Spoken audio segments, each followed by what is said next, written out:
Neng Ummi, karya Kiai Haji Mustofa Bisri. Nama lengkapnya Ummi Salamah. Kawan-kawannya di pesantren Tarbiyatul Muallimin bagian putra wal Muallimat bagian putri memanggilnya Neng Ummi. Neng adalah panggilan untuk anak perempuan kiai, seperti Gus untuk anak laki-laki. Neng Ummi merupakan wujud dari ciptaan Tuhan yang sempurna.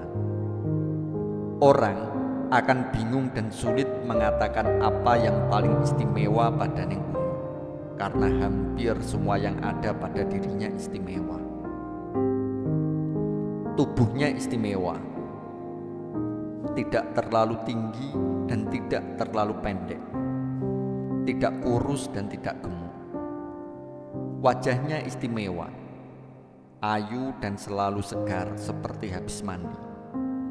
Dilengkapi dua mata cemerlang berbulu lentik dan dinaungi dua alis yang lembut rapi, membuat setiap orang yang menatapnya berdebar-debar. Hidungnya yang mancung terletak pas di atas bibirnya yang merah sehat dan seperti selalu basah. Serasi benar dengan pipi dan dagunya yang licin lembut. Serasi benar dengan pipi dan dagunya yang licin lembut. Kesemuanya itu dilingkari jilbab yang justru semakin menonjolkan kemolekan wajahnya. Dan bayangkan, keistimewaan fisik itu masih ditambah dengan keistimewaan lain seperti kecerdasan dan aktivitas dalam berbagai kegiatan intern maupun ekstern pesantren. Maka tidak heran bila Neng Ummi Salamah binti Kiai Abdul Razak menjadi kembang dan sekaligus kebanggaan pesantren. Di kalangan santri-santri putra, Neng Ummi bagaikan superstar, mengalahkan bintang-bintang film yang menjadi idola saat itu. Banyak tulisan seputar Neng Ummi dengan ungkapan-ungkapan menggelitik sengaja dipajang di godaan-godaan tempat tinggal santri atau bahkan di dinding-dinding kamar mandi umum. Sebagian malah diberi gambar perempuan. Ada yang singkat-singkat saja seperti "Oh, ummiku", "Ummi plus dullah", "Neng ummiku sayang". Ada yang seperti memo buat Neng Ummi, "I love you Ummi, ana pahibik". Neng Ummi, tunggulah aku. Neng Ummi, kau sedang apa? Aku sedang mengingatmu. Hanya kau, Ummi Salamah, pilihanku. Ummi, tak dapat gadismu, jandamu pun jadi. Ada juga yang lebih konstruktif, misalnya, kau mau Neng Ummi? Belajar sungguh-sungguh. Atau, mana mungkin Neng Ummi mau dengan pemuda bodoh?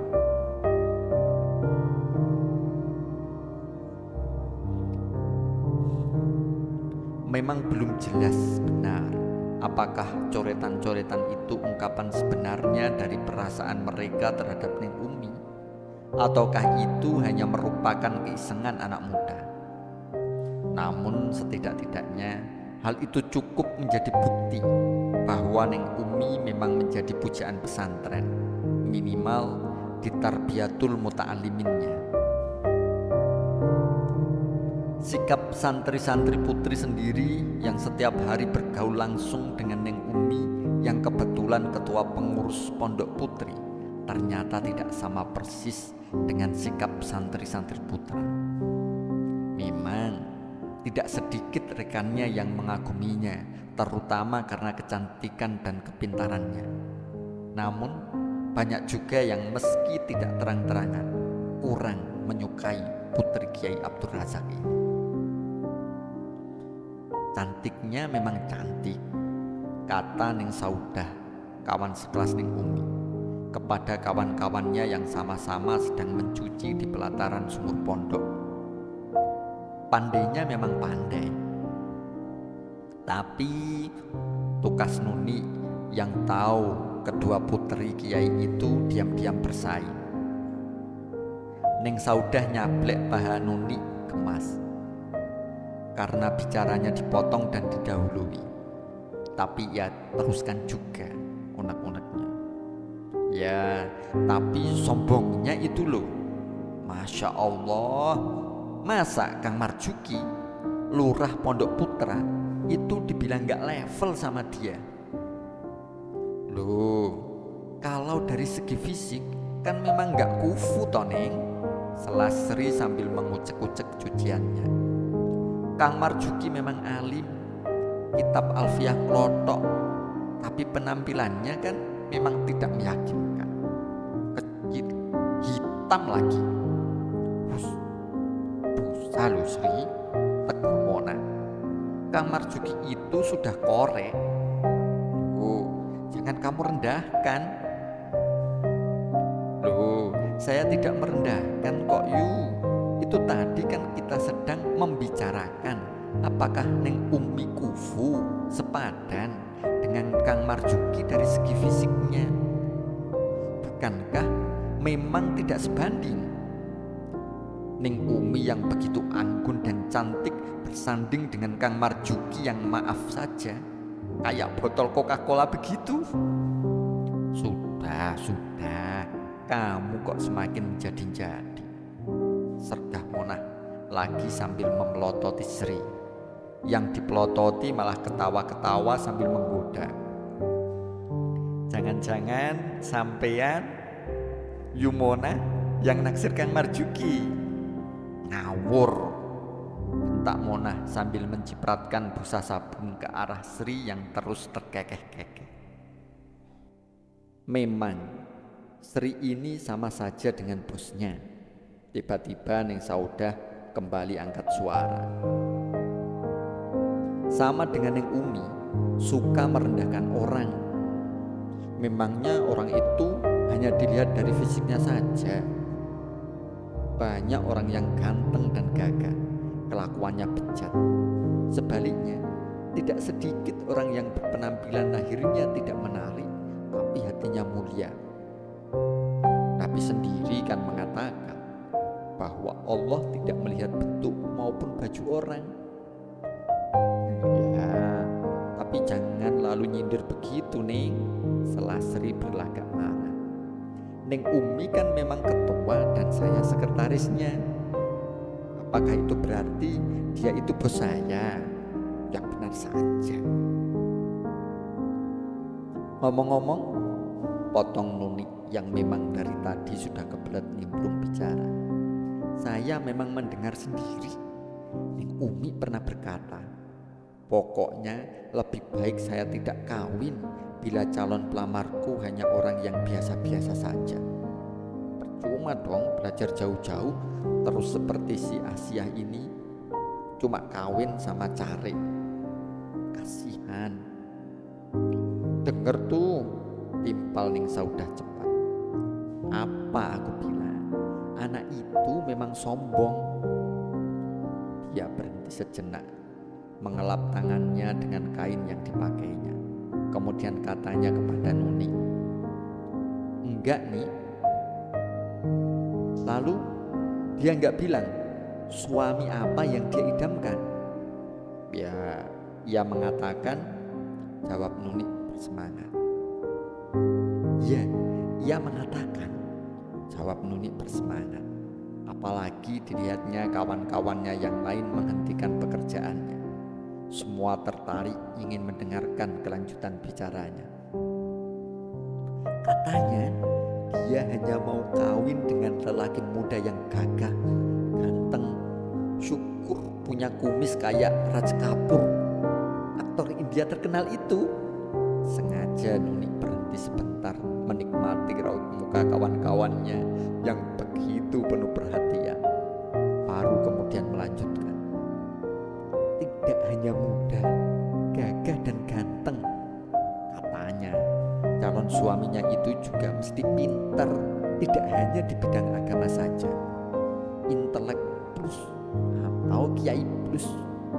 Ya nggak suka lelaki yang pas-pasan, apalagi minus.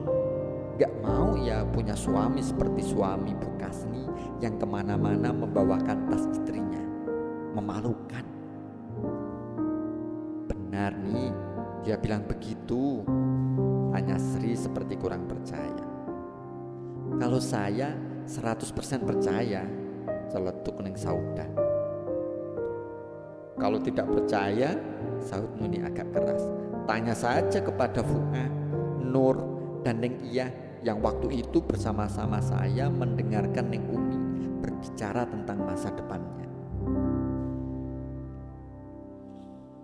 Neng Umi memang pantas mengidamkan suami yang demikian. Mbak Tiah, santri senior yang dari tadi diam saja tiba-tiba berkomentar. Jarang ada santri perempuan yang seperti dia, pikirannya maju. Maaf Neng Saudah ya, melihat orang itu tidak boleh dengan kacamata negatif dan hanya pada yang tampak sekilas. Saya tidak setuju jika Neng Umi dibilang sombong. Saya kenal betul dengan dia. Dia itu selalu berpikir bagaimana agar perempuan tidak selalu dicitrakan sebagai makhluk lemah. Menurut dia, kaum perempuan tidak seharusnya kalah dengan kaum lelaki. Lihatlah program-program pengurus Pondok Putri ini ketika dia menjadi ketua, seperti kursus-kursus, pelatihan-pelatihan, seminar, dan lain sebagainya. Bukankah itu merupakan ide-idenya? Itu semua menunjukkan obsesinya yang begitu besar untuk memajukan kita, para santri putri ini, dan lebih jauh lagi meningkatkan martabat kaum perempuan. Jadi kalau kadang-kadang dia terkesan sombong, menurut hemat saya lantaran harga dirinya sebagai perempuan memang begitu besar. Dengan berakhirnya komentar Mbak Tiah, ternyata berakhir juga pergosipan di pelataran sumur hari itu.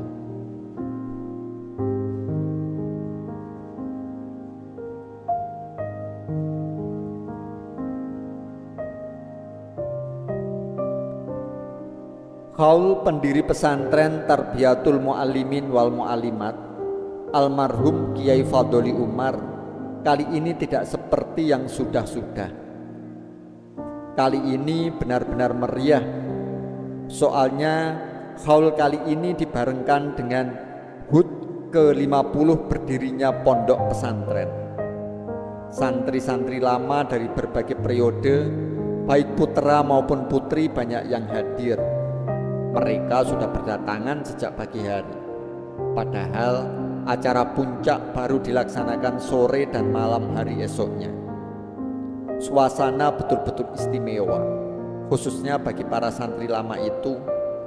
Ini benar-benar merupakan reuni akbar.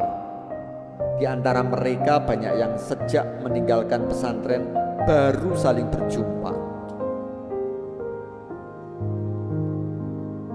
Tak heran bila mereka begitu asyik menikmati perjumpaan mereka, saling melepas rindu dan bernostalgia. Di Pondok Putri, suasana nampak lebih semarak lagi karena banyak santri lama yang datang dengan membawa anak-anak mereka. Geng-geng yang dulu sering kumpul-kumpul di aula atau di pelataran sumur, kali ini ngumpul di ruang-ruang tamu. Di setiap ruang tamu berkumpul sesama kawan seperiode. Wah, berapa lama ya kita meninggalkan pondok? Sekarang sudah luar biasa begini. Lihatlah bangunan-bangunan ini. Ini semua di zaman kita dulu belum ada, kata Neng Saudah sambil menebarkan pandangannya keluar ruang tamu. Ya, sahut Nuni sambil ngeloni seorang bocah. Sumur tempat kita bergosip pun sudah tak ada. "Hai, Nik, itu anakmu yang nomor berapa?" tanya Yumona yang kelihatan subur badannya, tapi belum tampak tua. "Ini ragilku, Yu." "Ragil? Memangnya kamu KB ya? Kok tahu itu anak ragil?" "Bukan ber-KB, tapi harapan saya begitu," jawab Nunik sambil tertawa. "Soalnya keempat anak saya laki-laki semua." "Wah, repotnya setengah mati. Kalau Yumunah berapa?" "Wah, mungkin aku gabuk nih. Sudah sekian lama belum dikaruniai. Padahal seingat saya kawinku lebih dulu dari kamu. Tapi saya nggak putus asa kok." "Iya, masa punya putus asa?" Selasri yang penampilannya paling menor di antara kawan-kawannya. "Apa? Ibu Nyai?" tukas Yumonah cemberut. "Lalu kau sendiri bagaimana? Sekarang kok lain penampilanmu, Sri?" "Lain bagaimana, Yu? Dari dulu aku kan memang cakep begini." "Dapurmu, Sri. Aku bilang penampilanmu lain. Bukan maksudku kau tambah cantik. Itu loh, make upmu kayak artis saja." Tiba-tiba Sri kelihatan sendu. Lalu tukasnya mencoba tetap ceria.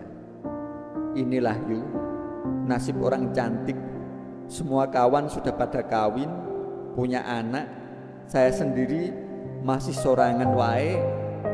"Kau terlalu memilih sih," sahut Nunik.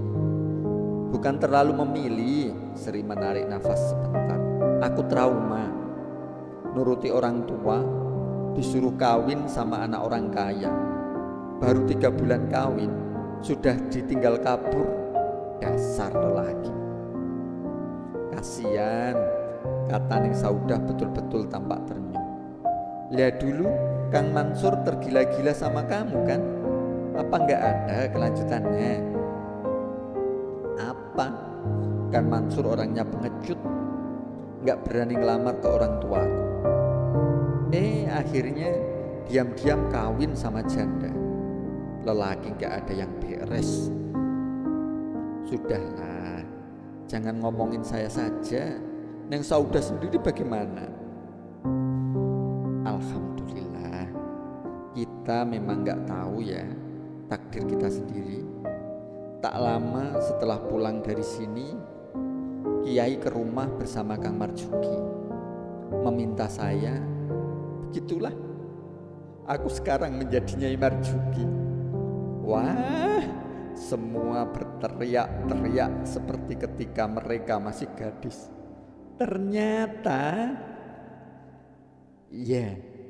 Ternyata Kang Marjuki orangnya memang baik. Mula-mula saya cueki, tapi lama-lama saya kalah juga oleh kesabaran dan kebaikannya.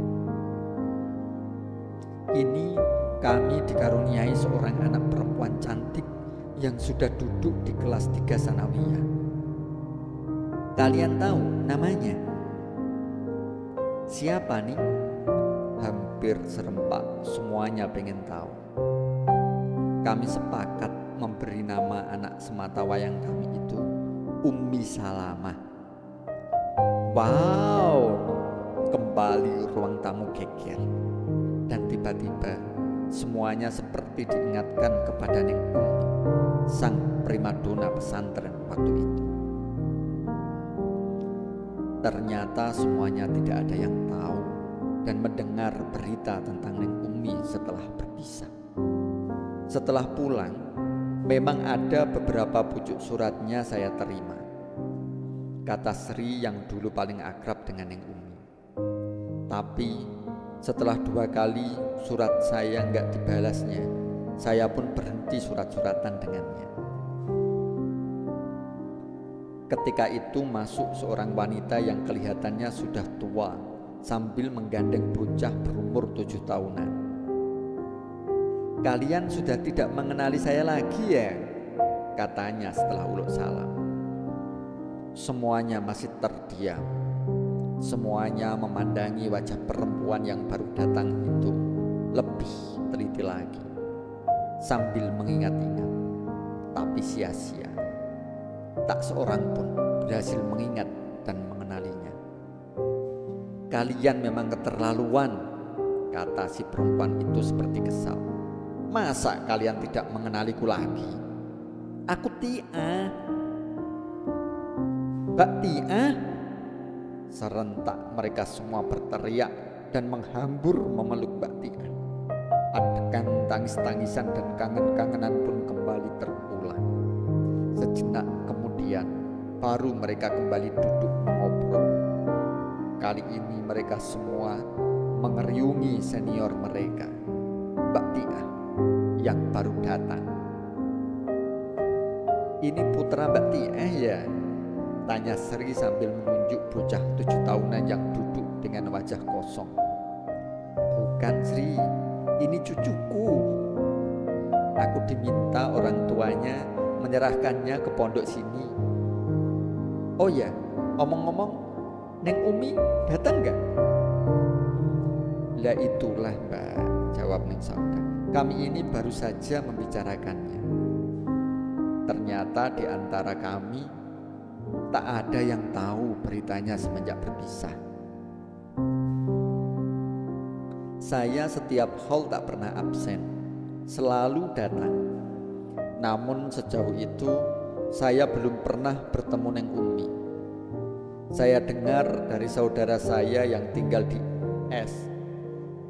Setelah pulang dari sini, Neng Umi sempat aktif di sebuah organisasi kewanitaan dan bahkan menjadi ketua wilayah. Tapi kemudian bagaimana?" tanya Sri tidak sabar. Mbak Tiah tidak segera melanjutkan. Dia bahkan seperti merenung sendiri sebelum melanjutkan bicara. Kemudian dia mengundurkan diri sebagai pengurus wilayah dengan alasan akan pindah ke lain provinsi. Memang Neng Umi pindah dari S ke M. Mbak Tiah berhenti lagi, membuat kawan-kawannya penasaran. "Lalu bagaimana Mbak?" "Kata saudara saya, Neng Umi dikawin oleh seorang kiai tua terkenal di M, dijadikan istri yang keempat." "Heh?" Serentak semua yang mendengar terhenyak. Rempah